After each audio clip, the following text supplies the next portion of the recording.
नमस्ते। कभी ऐसा लगा है कि जिम में पसीना तो खूब बह रहा है पर वो रिजल्ट्स नहीं मिल रहे जो चाहिए? वजह हो सकती है एक्सरसाइज करने के तरीके में, मतलब फॉर्म में छिपी छोटी छोटी गलतियां। तो आज हम इन्हीं गलतियों को पकड़ेंगे और ठीक करेंगे ताकि हर मेहनत का पूरा फल मिले। चलिए यार, सीखते हैं कि सिर्फ वर्कआउट नहीं बल्कि सही वर्कआउट कैसे किया जाए।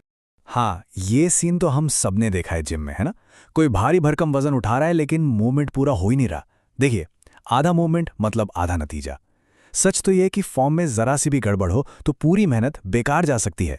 तो आज इसी प्रॉब्लम को जड़ से समझने और सुलझाने की कोशिश करते हैं। तो आगे हम क्या क्या देखने वाले हैं? सबसे पहले हम समझेंगे कि फॉर्म की प्रॉब्लम आखिर है क्या। फिर हम लोअर बॉडी की एक्सरसाइज को ठीक करेंगे। उसके बाद अपर बॉडी के पुश और पुल मूवमेंट्स को परफेक्ट करने पर ध्यान देंगे। फिर आर्म एक्सरसाइज को सुधारेंगे और आखिर में बात करेंगे सबसे जरूरी सबक की। तो बात करते हैं फॉर्म की प्रॉब्लम की। देखिए, ये छोटे मोटे बदलाव इतने जरूरी क्यों हैं? क्योंकि फॉर्म में एक छोटी सी भी गलती, मतलब एक्सरसाइज का पूरा फोकस ही बदल जाता है। मान लीजिए चेस्ट ट्रेन कर रहे हैं लेकिन सारा लोड कंधों पर आ रहा है, तो क्या होगा? नतीजा भाई, मेहनत ज्यादा और फायदा बहुत कम। चलिए, तो अब काम पर लगते हैं। शुरुआत करेंगे हमारी फाउंडेशन से, यानी लोअर बॉडी से।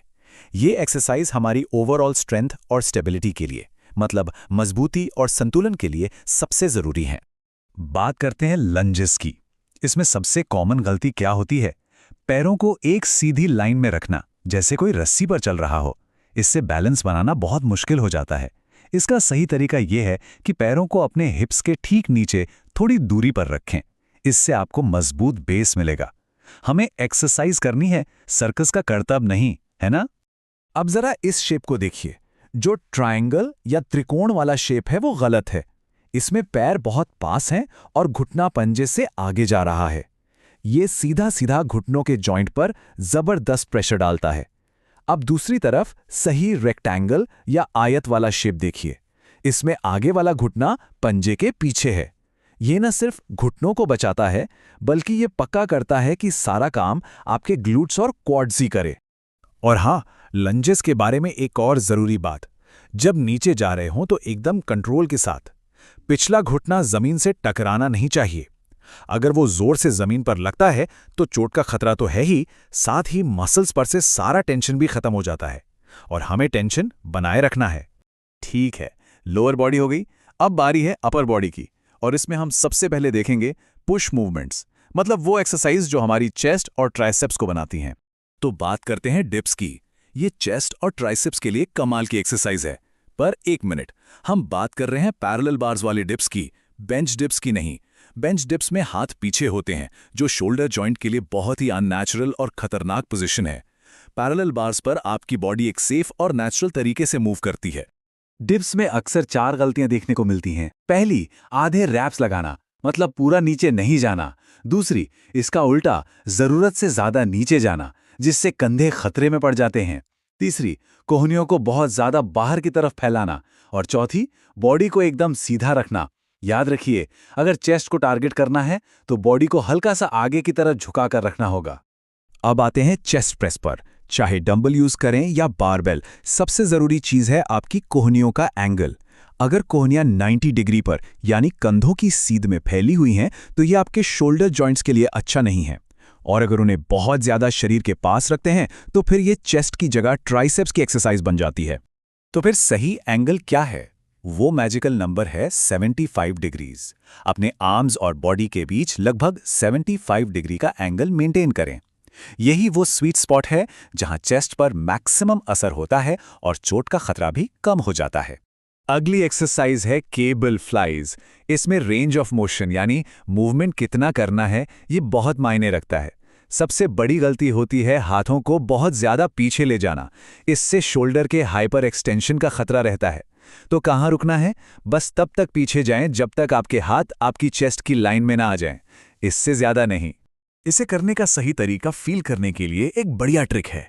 बस ये सोचिए कि आप एक बहुत बड़े चौड़े पेड़ को गले लगा रहे हैं। इससे आपकी कोहनियों में हल्का सा बेंड अपने आप आ जाएगा और मूवमेंट का पाथ भी एकदम सही रहेगा। चलिए, पुश मूवमेंट्स तो हो गए, अब बारी है पुल मूवमेंट्स की। ये एक्सरसाइज एक मजबूत और चौड़ी पीठ बनाने के लिए बहुत जरूरी है। बात करते हैं बेंट ओवर बारबेल रो की। क्या आप जानते हैं कि इसमें बार को खींचने की जगह बदलकर आप अलग-अलग मसल्स को टारगेट कर सकते हैं? जी हाँ, अगर आप बार को अपने पेट के पास बेली बटन की तरफ खींचते हैं तो आपके लैट्स यानी विंग्स पर काम होगा, और अगर आप इसे थोड़ा ऊपर अपनी चेस्ट की तरफ खींचते हैं तो ये आपके अपर बैक को टारगेट करेगा। लेकिन इस एक्सरसाइज में सबसे सबसे जरूरी है अपनी लोअर बैक को सेफ रखना। वजन उठाने से पहले ये 3 चीजें जरूर करें। 1. चेस्ट को बाहर निकालें।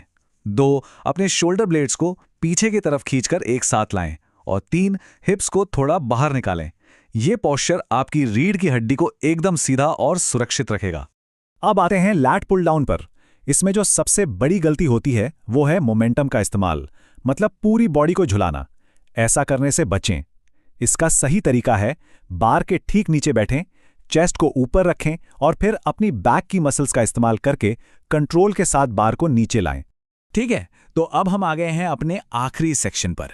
यहां हम बात करेंगे आर्म एक्सरसाइज की और खास तौर पर फोकस करेंगे ट्राइसेप्स पर। Cable tricep extension. इस एक्सरसाइज का सिर्फ एक ही गोल्डन रूल है, अपनी कोहनियों को लॉक कर दें। उन्हें अपनी पसलियों के पास एकदम स्थिर रखें। अगर आपकी कोहनियां आगे पीछे हिल रही हैं तो समझ जाइए कि काम ट्राइसेप्स नहीं बल्कि आपकी पीठ और कंधे कर रहे हैं। और यही रूल स्कल क्रशर पर भी लागू होता है। अक्सर लोग कोहनियों को बाहर की तरफ फैला देते हैं। इससे क्या होता है, लोड ट्राइसेप से हटकर चेस्ट और शोल्डर्स पर चला जाता है। तो कोहनियों को एक दूसरे के करीब रखने की कोशिश करें ताकि सारा का सारा टेंशन सिर्फ और सिर्फ ट्राइसेप्स पर बना रहे। और एक बात, इस एक्सरसाइज का नाम स्कल क्रशर किसी वजह से है। हर रैप में आपका टारगेट माथा होना चाहिए।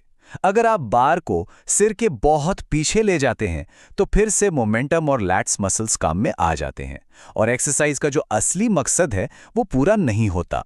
तो चलिए अब सबको एक साथ जोड़ते हैं। आज की इस पूरी बातचीत से सबसे बड़ा सबक क्या है? यही कि वर्कआउट में छोटी छोटी डिटेल्स पर ध्यान देना बहुत जरूरी है, क्योंकि यही छोटे बदलाव बड़े नतीजे लाते हैं। तो मैं आपको एक सवाल के साथ छोड़कर जा रहा हूं। ज्यादा जरूरी क्या है, बार पर कितना वजन है या फिर हर एक रैप की क्वालिटी कैसी है?